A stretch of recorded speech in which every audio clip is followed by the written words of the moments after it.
Hello everyone, welcome to जॉनटेक digital. देखिए, आज RS-PCB की जो BCT की सीरीज़ है उसका सेकंड वीडियो लेके आ रहे हैं, जिसमें हम रॉ वाटर के कैरेक्टरिस्टिक्स यानी कि क्वालिटी पैरामीटर्स और ट्रीटमेंट के रिलेटेड क्वेश्चंस को हम डिस्कस करने वाले हैं। और क्वेश्चंस जो हैं उसमें कुछ न्यूमेरिकल पोर्शन भी है, कुछ थियोरेटिकल पोर्शन है और कुछ डेटा वाइज है। तो इसलिए इस पूरी वीडियो के साथ आप बने रहे, आपको इससे इंफॉर्मेशन मिलेगी और एग्जाम में आने लायक क्वेश्चंस हैं, इसी तरह के क्वेश्चंस आपसे पूछे जाएंगे। तो चलिए विदाउट एनी डिले अपन क्वेश्चन नंबर फर्स्ट को डिस्कस करते हैं।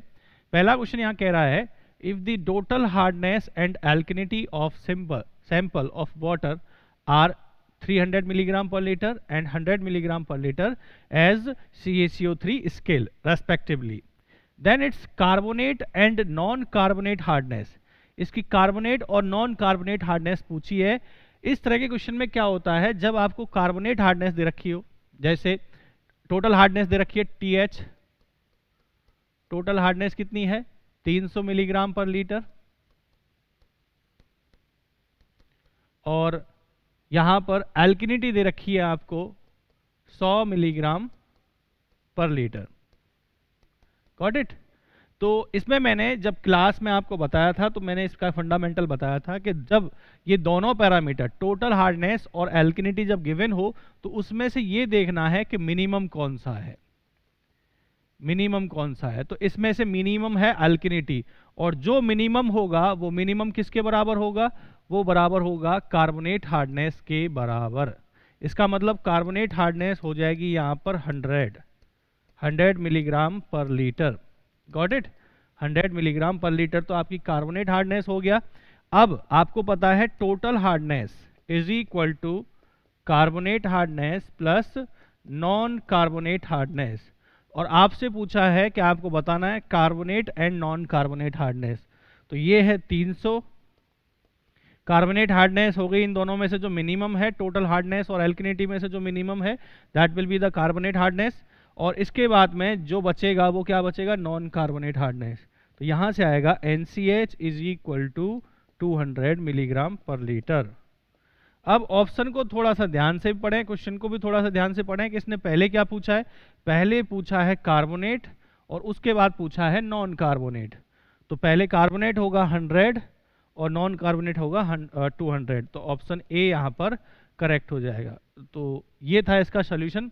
बाकी एल्किनिटी, टोटल हार्डनेस, ये बहुत बड़े टॉपिक हैं, इनको थॉरली पढ़ें। इसमें से कई सारे क्वेश्चंस आपको बनेंगे। जैसे टोटल हार्डनेस को मेजर करने के लिए हम कौन सा मेथड यूज करते हैं, तो उस मेथड का नाम है EDTA। उसमें जो टाइट्रेंट हम यूज करते हैं उसका नाम है EDTA, जिसको वर्सनेट सॉल्यूशन भी कहा जाता है, और उसका जो फुल फॉर्म है EDTA stands for ethylene diamine tetra acetic acid. Got it. इसमें हम एक कलर इंडिकेटर भी यूज करते हैं इस टाइट्रेशन में, उसका नाम है EBT, इरियोक्रोम ब्लैक टी। तो ये छोटे छोटे जो इसके मेजरमेंट्स है, जो भी पैरामीटर आप पढ़ें उसमें कुछ बातों का ध्यान रखें कि सबसे पहले पैरामीटर ये आया कहाँ से, इसका कारण क्या है, कॉज ऑफ द पैरामीटर। तो जैसे हार्डनेस की बात करें तो हार्डनेस किसकी वजह से होता है, जो मल्टीवैलेंट कैटायंस जो प्रेजेंट होते हैं पानी में, जो पानी में झाग नहीं बनने देते, सॉफ्ट फॉर्मेशन नहीं होने देते, तो उन कैटायंस की कॉन्सेंट्रेशन को हम हार्डनेस से रिप्रेजेंट करते हैं। Got it, clear. तो यहाँ कैल्शियम और मैग्नीशियम के आयंस की वजह से यहाँ क्या होता है, हार्डनेस इंड्यूस होता है। मेजर कंपाउंड ये हैं। वैसे ही एल्किनिटी की बात करें तो एल्किनिटी के लिए भी हम टाइट्रेशन करते हैं। उसमें जो टाइट्रेंट हम यूज करते हैं उसका नाम है H2SO4 एसिड। ठीक है। इसमें इसका कारण क्या है, पानी में एल्किनिटी क्यों प्रोड्यूस होती है, तो पानी में एसिड्स को न्यूट्रलाइज करने के लिए जो आयंस प्रेजेंट होते हैं उनकी कॉन्सेंट्रेशन को हम एल्किनिटी से रिप्रेजेंट करते हैं। अब एल्किनिटी में जैसे आपका OH माइनस हो गया, CO3 2 माइनस हो गया, SCO3 माइनस हो गया, ये सब जो हैं मेजर कंपाउंड है एल्किनिटी के। बाकी इससे रिलेटेड जो भी पैरामीटर हैं, तो पैरामीटर से रिलेटेड आपको किस तरह से तैयारी करनी है, किस तरह से आपके नोट्स को रिवाइज करना है, तो सबसे पहले तो कॉज को पढ़ें, उसको किसी पर्टिकुलर पैरामीटर का कॉज क्या है। इसके बाद आप इसमें स्टडी करें कि इसको मेजर कैसे कर सकते हैं। मेजरमेंट, कोई ट्राइटेशन है, कोई मेथड है, कोई इक्विपमेंट है, उस मेजरमेंट की बात करेंगे, मेजरमेंट। इसके बाद में कोई भी कॉन्सिक्वेंसेज है, थ्रेट्स हैं, इम्पैक्ट है, तो उस इम्पैक्ट को पढ़ना है कि इसकी वजह से क्या हो रहा है। नेक्स्ट इसमें परमिसिबल वैल्यू, परमिसिबल वैल्यू इनको याद करना है। तो ये 4-5 पॉइंट में आप पैरामीटर्स को पढ़ें जिससे कि आपको अच्छे से ये याद होगा। बाकी मेजरमेंट इसमें काफ़ी इंपॉर्टेंट है और परमिसिबल वैल्यू भी काफ़ी इंपॉर्टेंट है। चलिए नेक्स्ट क्वेश्चन है आपका इलेक्ट्रिकल कंडक्टिविटी से। Electrical conductivity EC of water and total dissolved solid TDS are interrelated. The value of EC will be, the value of EC electrical conductivity will decrease with an increase in TDS, increases with an increase in TDS। तो पहले हम ये देखेंगे TDS जो relation है इनमें आपस में। सो TDS इज इक्वल टू क्या होता है 0.65 इलेक्ट्रिकल कंडक्टिविटी ऑफ वाटर। और इसको मेजर किस में करते हैं, इसकी यूनिट भी बहुत इंपॉर्टेंट है कि इलेक्ट्रिकल कंडक्टिविटी को किससे मेजर किया जाता है और किस यूनिट में मेजर किया जाता है इस फॉर्मूले में पुट करने के लिए, क्योंकि एक एम्पेरिकल फार्मूला है, डायरेक्ट फार्मूला है, तो इस वजह से यहाँ पर इसका यूनिट भी बहुत इंपॉर्टेंट हो जाता है। तो इसको हम मेजर करते हैं माइक्रोमो पर सेंटीमीटर और टेम्परेचर भी फिक्स है at 25 degree Celsius. Got it. इसको मेजर किया जाता है डाई आयोनिक टेस्टर द्वारा, डाई आयोनिक टेस्टर द्वारा इसको मेजर किया जाता है। तो कुछ पॉइंट हैं इनको याद रखना है। अब ऑब्वियस सी बात है TDS is directly proportional to electrical conductivity, because जो डिसॉल्व सॉलिड होते हैं वो इलेक्ट्रिकली चार्ज पार्टिकल होते हैं और जिन इनकी कॉन्सेंट्रेशन अगर पानी में बढ़ेगी तो पानी की जो कंडक्टिविटी है वो भी बढ़ने लगेगी। तो यहाँ पर जो आंसर होगा, अगर इलेक्ट्रिकल कंडक्टिविटी बढ़ेगी तो TDS बढ़ेगा और अगर TDS बढ़ रहा है तो इलेक्ट्रिकल कंडक्टिविटी बढ़ेगी, इसलिए सेकंड ऑप्शन यहाँ पर करेक्ट हो जाएगा, increase with increase in TDS। Clear sir. Now third question है आपका यहाँ पर, if the methyl orange alkalinity of water equals or exceed to the total hardness, methyl orange alkalinity of water equals or exceed the total hardness, all of hardness is non-carbonate hardness, carbonate hardness, pseudo hardness and negative ions। तो थोड़ा सा इसको यहाँ पर read out करना है। Methyl orange M alkalinity, देखो जी M alkalinity का मतलब है यहाँ पर टोटल एल्किनिटी। अगर टोटल एल्किनिटी और ये ज़्यादा है किससे, टोटल हार्डनेस से। तो पहले वाला क्वेश्चन है उसको थ्योरेटिकली यहाँ बना दिया है। तो यहाँ पर इनमें से जो मिनिमम होगा तो कार्बोनेट हार्डनेस हो जाएगी उस मिनिमम के बराबर। तो इस रिलेशन में मिनिमम कौन आ रहा है, टोटल हार्डनेस। तो इसका मतलब कार्बोनेट हार्डनेस ही प्रेजेंट है। यहां पर अगर आप देखोगे तो यहां हो गया total hardness is equal to carbonate hardness, क्योंकि यहां कहा गया है इफ मिथाइल ऑरेंज एल्किनिटी का मतलब है total alkalinity of water equals और एक्सीड द टोटल हार्डनेस, या तो बराबर है या इससे ज्यादा है। तो इन दोनों में से मिनिमम कौन हो जाएगा, टोटल हार्डनेस, और वो किसके बराबर होगा, कार्बोनेट हार्डनेस के बराबर। अब अगर हम कहते हैं total hardness is equal to carbonate hardness plus non carbonate hardness, बराबर तभी होगा जब ये एब्सेंट होगा, तो जीरो हो गया ये। तो इसका मतलब यहां पर क्या कहेंगे, all of the hardness is non carbonate hardness, गलत, कार्बोनेट हार्डनेस बिल्कुल। तो यहां बी ऑप्शन ही आपका करेक्ट हो जाएगा। चलिए आगे और डिस्कस करते हैं इसको। एक मैचिंग का क्वेश्चन है, इसमें इंप्यूरिटीज दे रखी हैं और इफेक्ट दे रखा है। काफी अच्छे क्वेश्चन यहां पर रखे हैं। तो इंप्यूरिटीज हैं dissolved sulphate and chloride of calcium and magnesium. Calcium और मैग्नीशियम के सल्फेट्स हैं, क्लोराइड है। तो ऑब्वियस सी बात है जो हार्डनेस है वो दो तरह की होती है। हार्डनेस यहां पर दो तरह की होगी, एक होगा टेम्परेरी और एक होगा परमानेंट। टेम्परेरी होती है कैल्शियम एंड मैग्नीशियम के कार्बोनेट CO3 2- एंड बाइकार्बोनेट, ये तो हो गई आपकी टेम्परेरी। और कैल्शियम एंड मैग्नीशियम के क्लोराइड हो गए, सल्फेट हो गए, नाइट्रेट हो गए, इनकी वजह से क्या होगा, परमानेंट हार्डनेस इंड्यूस होगी। तो dissolve sulphate and chlorides of calcium and magnesium की वजह से परमानेंट हार्डनेस इंड्यूस होगी। तो यहां हो जाएगा हार्डनेस एंड कोरोजन। इसमें और देख लेते हैं, bacterial infection, alkalinity and softness, impairment of dental teeth, ठीक है। तो इससे तो रिलेटेड ए में तो जा रहा है अपना कौन सा, फर्स्ट, तो मैंने फर्स्ट को टिक कर दिया ए में। नाउ है dissolve bicarbonate of calcium, bicarbonate of calcium and magnesium, इसको थोड़ा साइड में रखेंगे क्योंकि ये जा रहा है आपका एक तरह से temporary hardness. Dissolve fluoride of Na, sodium dissolve fluoride of Na and dissolve organic matter. अब देखो डी जो है डिसॉल्व ऑर्गेनिक मैटर, ये बैक्टीरियल इन्फेक्शन को बढ़ावा देगा, तो यहां पर डी पे चला जाएगा 2। तो ये तो क्लियर हो गया कि बी और डी में से आंसर है। अब बी और सी में हमको क्लियर करना है, तो बी एक बार पढ़ते हैं हम, dissolve bicarbonate of calcium and magnesium, तो ये हमने टिक कर दिया और ये हमने टिक कर दिया।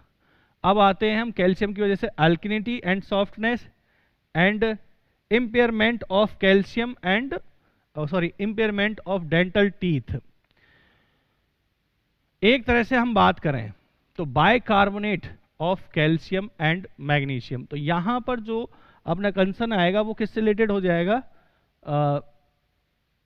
एल्किनिटी से, क्योंकि ऐसा नहीं है कि केवल कैल्शियम और मैग्नीशियम आने से हार्डनेस प्रोड्यूस हो जाएगी, बाइकार्बोनेट भी क्या है, एक एल्किनिटी प्रोडक्शन थिंग है। तो यहां पर चला जाएगा आपके बेसिकली कौन सा है, dissolve bicarbonate of calcium and magnesium, तो बी में चला जाएगा आपका थर्ड 3, तो ऑप्शन 4 आपका यहां पर करेक्ट जा रहा है। तो इसलिए अच्छे से क्वेश्चन को पढ़ें और थोड़ा आंसर करें ठीक ठाक। नेक्स्ट, वाटर क्वालिटी एक लिस्ट में और दूसरे में मेथड ऑफ डिटर्मिनेशन, काफी अच्छा क्वेश्चन है। हार्डनेस हम मेजर करते हैं EDTA से, अभी आपको मैंने जस्ट डिस्कस किया है। इसमें हम ethylene diamine tetra acidic acid use करते हैं with the Eriochrome black T colour indicator. आप नोट डाउन कीजिएगा, आपको अगर इन वीडियोस से कुछ एक्स्ट्रा मिलता है तो उसको नोट डाउन जरूर कीजिएगा। साथ ही में क्लोरीन मेथड में हम क्लोरीन हम जो मेजर करते हैं वो मोर मेथड से यूज करते हैं। और मोर मेथड, अब इसमें 2 बातें आ गई, एक क्लोरीन है एक क्लोराइड है। देखो यहां पर मोर मेथड में डायरेक्ट नहीं लगाऊंगा, एक्चुअली क्लोरीन रेजिड्यू जो है वो हम ऑर्थोटोलुडीन टेस्ट से मेजर करते हैं, तो इसलिए बी में जाएगा। एक बार फिर से क्रॉस चेक करेंगे। और क्लोराइड की बात करें तो मोर मेथड, तो पहले तो मैं इसको हटा रहा हूं, अभी यहां पर 2 ऑप्शन एक साथ दिखें इसलिए मैंने इसको रोक दिया है अभी। तो पहले मैं ए में सेकंड टिक करूंगा, ठीक है। तो अब बी में या तो 3 होगा या 4 होगा, तो वो आगे देखेंगे। Now dissolve oxygen Winkler method, dissolve oxygen में विंकलर मेथड यूज करते हैं, तो सी में चला जाएगा आपका फर्स्ट। तो ऑप्शन ए और बी में से आपका करेक्ट आंसर होगा। विंकलर मेथड में हम आयोडीन कॉम्प्लेक्स के साथ में वाटर को ट्रीट करते हैं डिसॉल्व ऑक्सीजन मेजर करने के लिए। अब आता है क्लोरीन, और क्लोरीन बेसिकली रेजिडुअल की बात करता है कि क्लोरीन रेजिडुअल जो है वो किससे मेजर किया जाता है, तो वो जाएगा ऑर्थोटोलुडीन टेस्ट, मतलब बी, जो बी है उसमें चला जाएगा आपका 3। और क्लोराइड जो है वो मोर मेथड से मेजर किया जाता है, तो डी में चला जाएगा 4। तो ऑप्शन 1 हो जाएगा आपका करेक्ट। तो इसलिए अब यहां पर मैंने जैसे ही देखा कि क्लोरीन और क्लोराइड दोनों दे रखे हैं, तो उस केस में मैंने इस आंसर को रोक दिया यहां पर, पहले मुझे और मोस्ट करेक्ट पे जाना है। तो क्लोरीन रेजिडुअल ऑर्थोटोलुडीन से और क्लोराइड कंटेंट मोर मेथड से, जिसमें हम सिल्वर नाइट्रेट यूज करते हैं AgNO3। Now what is the most common cause of acidity in water, तो एसिडिटी का जो मेजर कॉज है वो है ये कार्बन मोनोऑक्साइड है, carbon dioxide CO2। Now next question एक न्यूमेरिकल प्रॉब्लम है। The concentration of OH minus ion in water is measured as 17 milligram per litre at 25 degree Celsius. What is the pH of water sample. देखो पहले तो OH minus की concentration दे रखी है, तो इससे हम कैलकुलेट कर सकते हैं POH। क्या कैलकुलेट कर सकते हैं, POH। And what is POH, POH is equal to minus log of base 10 and OH minus concentration. और ये कॉन्सेंट्रेशन जो होगी वो मोल्स पर लीटर में होनी चाहिए। किस में होनी चाहिए, मोल्स पर लीटर में, मोल्स पर लीटर में होनी चाहिए, बट आपको कॉन्सेंट्रेशन दे रखी है मिलीग्राम पर लीटर में, तो 17 मिलीग्राम पर लीटर का हमको मोल्स में कन्वर्जन करना है, इसलिए पहले इसको मोल्स में कन्वर्ट करते हैं। तो हमको कॉन्सेंट्रेशन दे रखी है OH माइनस की 17 मिलीग्राम पर लीटर। ठीक है जी, अगर हम इसको ग्राम में कन्वर्ट करें तो 17 इंटू 10⁻³ ग्राम पर लीटर। मोल्स में कन्वर्ट करें तो मॉलिक्यूलर वेट से डिवाइड कर देते हैं, तो 17 इंटू 10⁻³ और इस गिवन क्वांटिटी में कितने मोल्स हैं, तो उसके लिए आपको क्वांटिटी को मॉलिक्यूलर वेट से डिवाइड करना होता है। तो मॉलिक्यूलर वेट है OH माइनस का 17, तो आंसर आएगा आपका 10⁻³ मोल्स पर लीटर। ये तो है OH माइनस कॉन्सेंट्रेशन, तो इससे POH आ जाएगा आपका नेगेटिव लॉग ऑफ 10⁻³ और इसको जब सॉल्व करेंगे तो POH आ रहा है आपका 3 आगे आ जाएगा -3, तो माइनस माइनस प्लस, और log 10 की वैल्यू होती है 1, तो वैल्यू आ गई 3। ये तो है POH।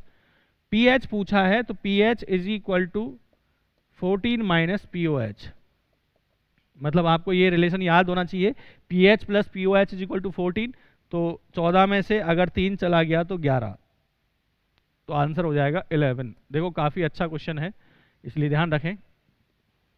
Now next number question है, which one of the following test of water and waste water employs eriochrome black T. देखो आ गया ये question, an as an indicator, तो आपको भी पता है हार्डनेस को मेजर करने में हम इसको इंडिकेटर की तरह यूज करते हैं। Now A 12.5 ml sample of treated wastewater requires 187.5 ml of odor-free distilled water to produce the odor to a level that it is just perceptible. What is the threshold odor number or TON for the wastewater? देखो TON जो है, पहली बात तो order को major करने की एक रिप्रेजेंटेटिंग यूनिट है। ओडर को हम TON में रिप्रेजेंट करते हैं और इसका फुल फॉर्म है threshold odour number, and it is equal to A plus B by A। A plus B by A। A है यहाँ पर जो वैल्यू है waste water odour free distilled water, तो एक बार वैल्यूज पुट कर दूं मैं यहाँ पर, तो कितना आ रहा है 12.5 प्लस 185.7। एक मिनट कैलकुलेटर ले लेते हैं। चलिए, तो यहाँ पर ये जो है A plus B direct the volume of undiluted sample. A plus B जो है the volume of diluted sample, diluted, और A है यहां पर वॉल्यूम ऑफ अनडाइल्यूटेड। मतलब थोड़ा सा इसमें ध्यान देने वाली बात यह है, जो पहले लिखा A plus B threshold, total कितना बन रहा है, a 12.5 ml sample of treated waste water requires 187.5 ml of odour free distilled water to reduce the odour to a level that is just perceptible. इसका कहने का मतलब यह है कि 12.5 ml ट्रीटेड वेस्ट वाटर को हमको उसकी जो स्मेल है उसको कम करने के लिए, और इतना कम करने के लिए कि जस्ट ये हमको महसूस हो, हम उसको परसीव कर सकें, उसके लिए हमें 187.5 ml का डाइल्यूटेड अमाउंट बनाना पड़ेगा। मतलब उसमें पानी मिलाना पड़ेगा, और कितना हो जाएगा 187.5। तो A प्लस बी ये टोटल अमाउंट होता है डाइल्यूटेड, और A जो है the volume of undiluted sample, तो ये हो जाएगा 187.5 डिवाइड बाय 12.5, और ये आंसर आएगा आपका, सॉल्व करेंगे तो 15। Got it? ये आंसर आएगा आपका 15। ठीक है जी। नाउ नेक्स्ट क्वेश्चन है असर्शन और रीजन का।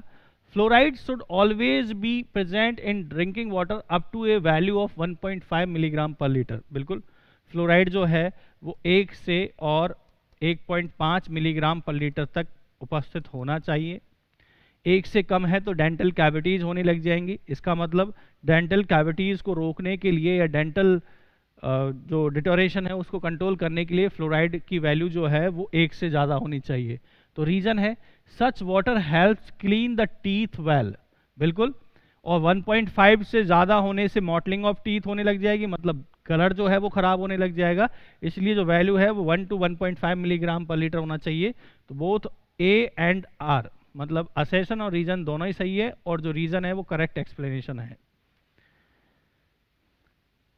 What is the safe permissible limit of sulphate in domestic water? और सल्फेट का जो सेफ परमिसिबल वैल्यू है वो है सल्फेट का जो सेफ परमिसिबल वैल्यू है वो है 200 मिलीग्राम पर लीटर, ठीक है। EDTA titration method of hardness determination of water sample uses an indicator which combines with hardness causing divalent cations and forms a colored complex. The name of indicator and the color formed complex respectively. देखो यहाँ पर जो indicator है उसका नाम है EDTA method में Eriochrome black T, और ये कलर बनाता है वाइन रेड कलर। तो बिल्कुल याद रखें इसको। 1 nephelometer turbidity unit 1 NTU is equal to the turbidity produced by, अगर हम 1 लीटर डिस्टिल वाटर में 1 मिलीग्राम फॉर्माजिन ऐड करते हैं और स्कैटरिंग प्रिंसिपल से उसको ऑब्जर्व करते हैं, तो तब जाके जो टर्बिडिटी प्रोड्यूस होगी वो 1 NTU के बराबर होगी। तो 1 milligram formazin dissolved in 1 litre of distil water with the test being run according to the scattering principle, क्योंकि नेफ्लोमीटर जो है वो अकेला मात्र ऐसा इंस्ट्रूमेंट है जो स्कैटरिंग प्रिंसिपल पे काम करता है। अदरवाइज इसके अलावा जो भी इंस्ट्रूमेंट है जैसे टर्बिडिटी रॉड, जैक्सन टर्बिडिटोमीटर और बेलिस टर्बिडोमीटर, ये सब आपके एब्जॉर्प्शन प्रिंसिपल पे काम करते हैं। इन सब के लिए कंसर्न जो है वो बेसिकली आपके जैसे अगर हम टर्बिडिटी रॉड की बात करते हैं तो उसका एब्जॉर्प्शन प्रिंसिपल है, जैक्सन टर्बिडिटी मीटर की बात करते हैं तो वो भी एब्जॉर्प्शन प्रिंसिपल पे काम करता है। जैक्सन टर्बिडिटी मीटर के लिए जो इंपॉर्टेंट पॉइंट ये है कि वो ड्रिंकिंग वाटर में यूज नहीं करते हैं उसको हम, क्योंकि वो 25 मिलीग्राम पर लीटर से कम टर्बिडिटी को मेजर कर ही नहीं पाएगा। बाकी अगर हम बेलिस की बात करें तो बेलिस भी एब्जॉर्प्शन प्रिंसिपल पे काम करता है। इसकी खास बात यह है कि ये काफ़ी कम टर्बिडिटी को भी मेजर कर सकता है, मतलब up to the 5 milligram per litre.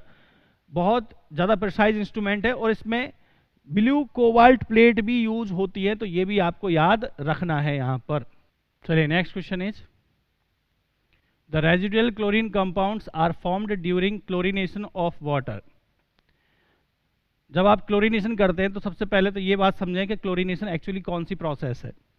Chlorination एक डिसइंफेक्शन प्रोसेस है जो माइक्रो ऑर्गेनिज्म पैथोजेंस जो होते हैं उनको ख़त्म करती है।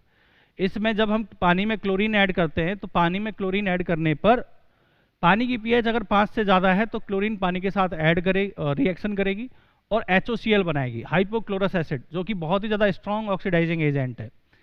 अब ये HOCl जो है स्ट्रॉन्ग तो है लेकिन साथ ही साथ अनस्टेबल बहुत है, क्योंकि अगर पीएच 7 से ज़्यादा हो गई या 8 से ज़्यादा हो गई तो उस केस में ये HOCl डिसोसिएट हो जाएगा और बना लेगा OCl माइनस।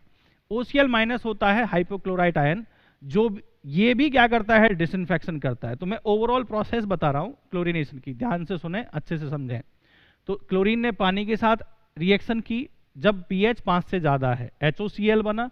अब अगर पीएच 8 से ज़्यादा हो गई तो HOCl डिसोसिएट हो जाएगा, टूट जाएगा और OCl माइनस बना लेगा। आई बात समझ में? तो यहाँ पर Cl2 ने रिएक्शन किया पानी के साथ, H2O बनाया HOCl, पीएच 5 से ज़्यादा होनी चाहिए इस केस में। अब जैसे ही पीएच 8 से ज़्यादा होती है तो उस केस में यहाँ पर OCl माइनस बन जाएगा। ये बहुत ही ज़्यादा स्ट्रॉन्ग ऑक्सीडाइजिंग एजेंट है और इसकी एफिशिएंसी इससे कम है, लेकिन HOCl जो हाइपोक्लोरस एसिड है वो एक अनस्टेबल कंपाउंड है। तो इस रिएक्शन को रिवर्ट करने के लिए पीएच 7 से कम होनी चाहिए। तो HOCl को मेंटेन करने के लिए यहाँ पीएच 5 से 7 होनी चाहिए, पहली बात तो ठीक है जी। इसके साथ में ये यहाँ पर NH2Cl, NCl3 ये बना, NaCl2 बना हुआ है, ये क्लोरामाइंस है।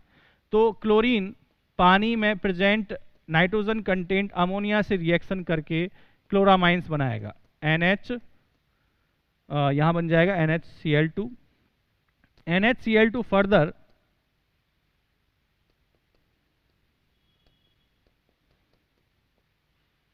फर्दर ये बनाएगा यहाँ पर किससे रिएक्ट करके, अगेन क्लोरीन से रिएक्ट करके NCl,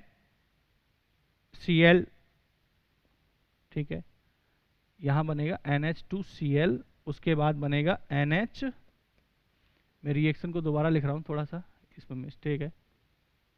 तो यहाँ पर क्लोरीन अमोनिया के साथ रिएक्ट करके क्या बनाएगा, क्लोरामाइंस, यहाँ बन जाएगा NH2Cl, मोनोक्लोरामाइन। NH2Cl फिर से क्लोरीन के साथ रिएक्शन करेगा और बनाएगा डाइक्लोरामाइन NHCl2, और NHCl2 जो है वो यहाँ पर रिएक्शन करेगा फिर से क्लोरीन के साथ में और बनाएगा NCl3, ये ट्राइक्लोरामाइन। तो ये क्लोरामाइंस बने हैं। Cl2, HOCl और OCl माइनस को हम क्लोरीन की फ्री फॉर्म कहते हैं, जबकि जितने भी क्लोरामाइंस यहाँ बने हैं इनको हम क्लोरीन की कंबाइंड फॉर्म कहते हैं। Got it. अब बात आती है कि ये जो बनता है लेस देन pH जब 4.4 से कम रहेगी तब NCl3 बनेगा, मतलब यहाँ NHCl2 जो डाइक्लोरामाइन है क्लोरीन से तभी रिएक्शन करेगा जब pH 4.4 से कम होगी, यहाँ 5 से 6.5 और यहाँ पर ग्रेटर देन 7.5। इस तरह से ये रिएक्शन यहाँ पर चलती रहती है। तो अब ये कह रहा है the residual chlorine compounds are form during the chlorination of water. तो सीक्वेंस क्या रहेगा, सीक्वेंस की अगर हम बात करें तो NH2Cl है, NH2Cl बन रहा है 7.5 पे, उसके बाद में यहाँ पर NHCl2 बनता है, ठीक है, उसके बाद में इसी दौरान आपका HOCl बन जाएगा, तो OCl माइनस, देखो 8 से ज़्यादा होने पर।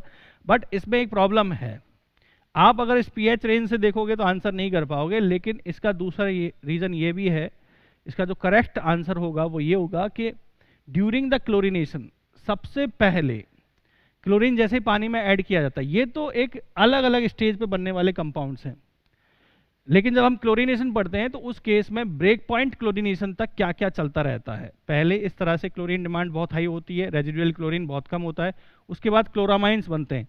तो क्लोरामाइंस बनेंगे तो सबसे पहले मोनोक्लोरामाइन और डाइक्लोरामाइन, और उसके बाद बहुत तेजी से डिकम्पोजिशन होता है। तो बहुत तेजी से डिकम्पोजिशन होने का मतलब है यहाँ पर HOCl और OCl बना है, लेकिन यहाँ मेन कंसर्न आता है OCl माइनस और HOCl का। तो पहले बनता है OCl माइनस, तो यहाँ पर 1 2 4 3 इज द करेक्ट आंसर। मतलब यहाँ ओवरऑल कंसर्न देखें तो pH को सेट करने से पहले इन बातों का ध्यान रखना पड़ेगा कि क्लोरीनेशन में कौन कौन सी स्टेज में कौन कौन से कंपाउंड यहाँ बन रहे हैं। तो क्लोरामाइन पहले बनते हैं। नाउ क्वेश्चन है टाइप ऑफ वाटर सोर्स और मेथड ऑफ ट्रीटमेंट। तो वाटर इन्फिल्ट्रेशन गैलरी से, अच्छा पहला है इसमें सरफेस वाटर, रिवर और कैनाल। तो रिवर और कैनाल में बहुत ज़्यादा इम्प्योरिटी होती है, तो यहाँ हमको कंप्लीट ट्रीटमेंट देना पड़ेगा। देख लेते हैं, aeration, coagulation, sedimentation and disinfection, CuSO4 treatment, coagulation, sedimentation, filtration, disinfection, ठीक है, coagulation, flocculation, sedimentation, filtration and disinfection. तो चलो पहले हम देखते हैं water filtration gallery, lake and pond, tubewell water. तो ट्यूबवेल वाटर में ये कंफर्म हो गया कि हमको केवल डिसइंफेक्शन करना है। अंडरग्राउंड सोर्सेज में सस्पेंडेड सॉलिड्स और फ्लोटिंग इम्प्योरिटीज बहुत कम होती है, तो केवल हम डिसइंफेक्शन से काम चला सकते हैं। नाउ अब बात करते हैं सरफेस वाटर की। तो एक बार ऑप्शंस के साथ जाएंगे कि ऑप्शन ए में हमारा 4 जा रहा है, क्योंकि दो ट्रीटमेंट प्रोसेस जो है वो हमारे साथ काफ़ी मैच कर रही हैं। तो ऑप्शन ए में जा रहा है 4 और 1। अब रिवर वाटर जो है, रिवर वाटर में एरिएशन करने की ज़रूरत नहीं होती है, क्योंकि उसमें काफ़ी टर्बुलेंस होता है। तो पहले से क्या हो रहा था, क्या हो रखा होता है, उसका एरिएशन हो रखा होता है। तो यहाँ पर coagulation, flocculation, sedimentation, filtration and disinfection, तो इसमें जाएगा 4, और डी में जा रहा है फिर इस हिसाब से 2 या 3, तो 2 ये है इसमें, ठीक है जी। अब जाते हैं वाटर इन्फिल्ट्रेशन गैलरी, बट उससे पहले लेक एंड पॉन्ड की बात करते हैं। तो लेक एंड पॉन्ड में एल्गी का ज़्यादा कंसर्न होता है, एल्गी ज़्यादा होती है, तो एल्गी के ट्रीटमेंट के लिए हम CuSO4 यूज़ करते हैं। तो यहाँ पर सी में चला जाएगा आपके 3। तो रिमेनिंग जो फर्स्ट है वो किसके लिए हो जाएगा, इन्फिल्ट्रेशन गैलरी के लिए, aeration, coagulation, sedimentation and disinfection, क्योंकि इन्फिल्ट्रेशन गैलरी में पानी फिल्टर होके आता है, तो यहां पर फिल्ट्रेशन को यूज नहीं कर रहे, तो ये हो जाएगा आपका ए। तो ऑप्शन ए यहां पर करेक्ट है। चलिए नेक्स्ट क्वेश्चन है, air binding in rapid sand filter is encountered when. Air binding का जो मेन कारण है फिल्टर का चौक होने की वजह से, फिल्टर में नेगेटिव हेड यानी कि वैक्यूम क्रिएट हो जाता है और उस वैक्यूम से फिल्टर कंप्लीटली चौक हो जाता है, तो इसलिए इसका करेक्ट आंसर हो जाएगा there is an excessive negative head, water is subjected to prolong aeration, the raw water contents dissolve gases, the litter bed compresses large of core sand. नहीं, इसमें केवल एक ही कारण है और वो कारण है एक्सेसिव नेगेटिव हेड।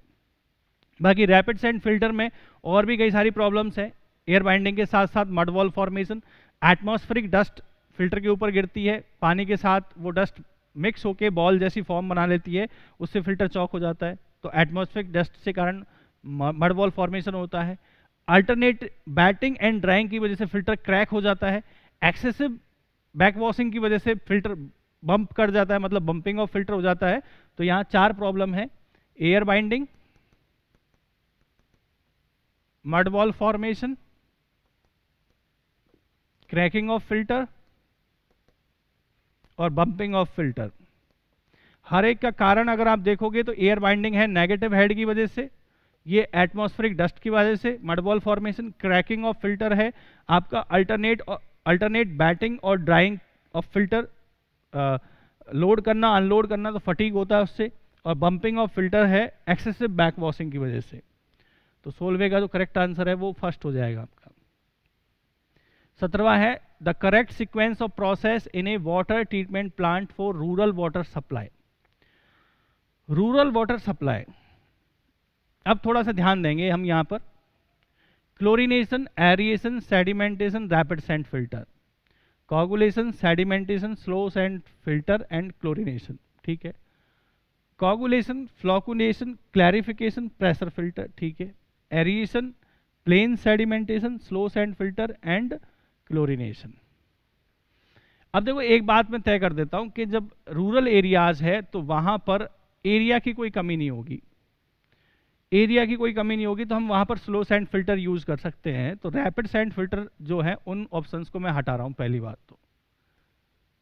ठीक है जी, स्लो सैंड फिल्टर इसमें है, यहाँ प्रेशर फिल्टर है तो इसको भी हटा रहा हूँ मैं क्योंकि ये इंडस्ट्रियल यूज में किया जाता है, और यहाँ स्लो सैंड फिल्टर है तो इसको रख रहा हूँ। दूसरी बात, chlorination, aeration, sedimentation and sand filter. देखो एक्चुअली क्लोरिनेशन पहले नहीं किया जाता है, तो ये ऑप्शन भी यहाँ पर हट गया, तो ये तो पहले हट गया था। ऑप्शन नंबर हमारे पास में है एक तो बी और एक D, coagulation, sedimentation, slow sand filter and chlorination. तो ये काफ़ी हद तक एक सीक्वेंस है, सही है। Aeration, plain sedimentation, slow sand filter and chlorination.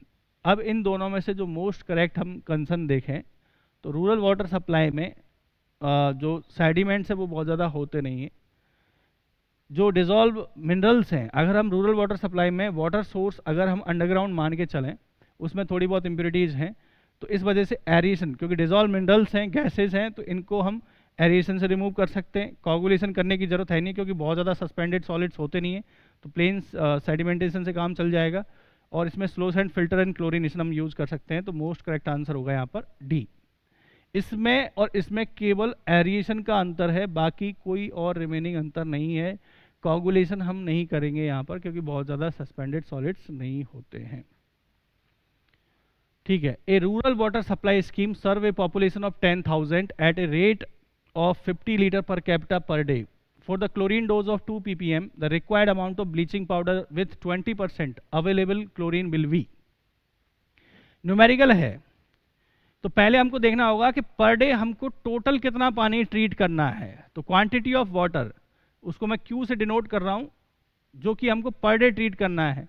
Total population है 10,000 और एक इंसान को, एक पर्सन को एक दिन में हम 50 लीटर भेज रहे हैं, तो ये हो जाएगा 10,000 इंटू 50,000, तो ये हो जाएगा आपका 5 लाख लीटर पर डे। ये तो पानी हमको ट्रीट करना है पर डे। अब for the chlorine dose 2 ppm, chlorine dose कितनी दे रखी है? 2 ppm। 2 ppm का मतलब है 1 लीटर पानी को 2 मिलीग्राम क्लोरीन की आवश्यकता है।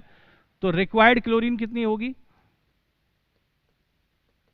रिक्वायर्ड क्लोरीन 1 लीटर पानी को हमें 2 मिलीग्राम क्लोरीन की आवश्यकता होगी। तो 5 लाख लीटर पानी को कितनी जरूरत होगी?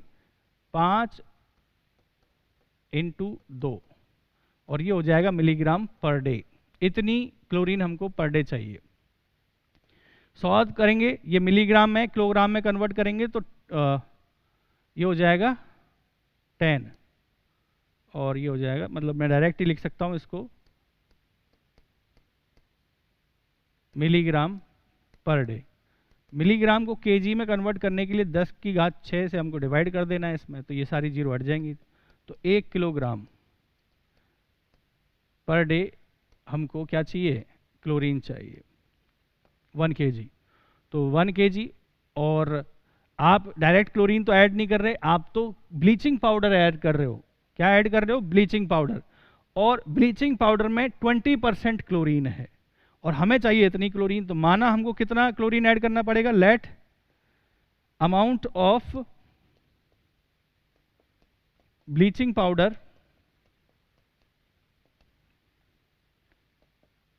x kg पर डे, इतना ऐड करना पड़ेगा।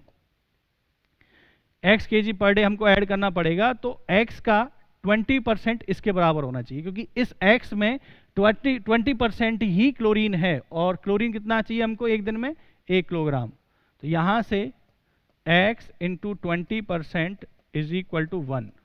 तो यहां से आएगा x is equal to 5 kg per day.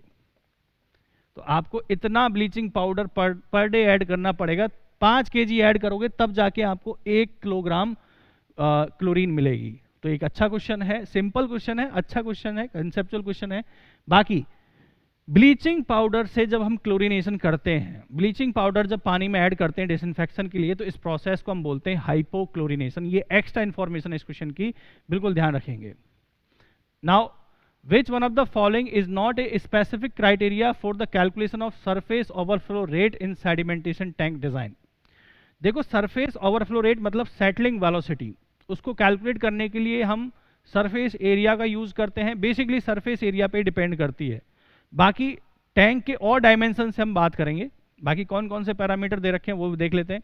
Total quantity of water to be treated, total surface area available in the tank, total length of the tank, and total depth of the tank. Which one of the following is not a specific criteria for calculating surface overflow rate in sedimentation tank? तो surface overflow rate किन किन चीज़ों से हम calculate कर सकते हैं? देखो, surface overflow rate, डिस्चार्ज अगर गिवन है आपको तो Q is equal to A × V। तो वेलोसिटी मतलब सरफेस ओवरफ्लो रेट वेलोसिटी है, तो design discharge upon surface area A, तो Q और A यूज होगा। अगर डेप्थ पता है और डिटेंशन टाइम पता है तो भी हम सरफेस ओवरफ्लो रेट कैलकुलेट कर सकते हैं। वेलोसिटी होती है आपकी distance upon time. Surface overflow rate जो है वो सेटलिंग के लिए यूज की जाती है। तो कितनी डेप्थ चली? h, और कितने टाइम में? डिटेंशन टाइम में, तो h अपॉन TD।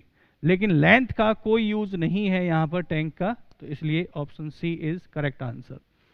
बाकी ये तीनों तो हम यूज कर ही रहे हैं, Q, A और टोटल डेप्थ H। तो ये तीन तो हम सरफेस ओवरफ्लो रेट कैलकुलेट करने में कर ही रहे हैं, बाकी नहीं। And this is the last question of our video. Which one of the following is the correct sequence of slow sand filter, rapid sand filter, dual media filter and mix media filter in decreasing order of their filtration rate? Decreasing order, घटते हुए क्रम में। तो सबसे ज़्यादा होता है multimedia filter, उससे कम ड्वेल मीडिया फिल्टर, उससे कम रैपिड सैंड फिल्टर, उससे कम स्लो सैंड फिल्टर। तो ऑप्शन ए आपका यहाँ पर करेक्ट हो जाएगा। तो guys this is all about this video session. I hope कि आपने इसको एंजॉय किया होगा, और इसी तरह की वीडियो हम लाते रहेंगे। Thank you so much, keep watching this.